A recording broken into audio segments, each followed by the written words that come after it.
चंदन के रगठिया मोरा रे अंगनमा चंदन के रगठिया ता चढ़ी कुरेर काग रे सोने चोट मढ़ाए देबो बायस सोने चोच मढ़ाए देबो बायस जो पिया आवत आज रे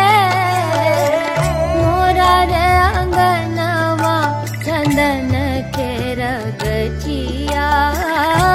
मोरा रे अंगनवा चंदन के रगठिया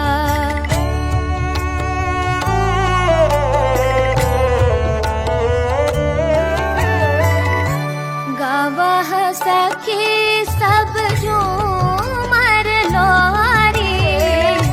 गावह सखी सब झूमर लोरी मैं नारा धन जाऊं रे मैं नारा धन जाऊं रे चहु दिस चंपा चहु दिस चंपा मौली फूलली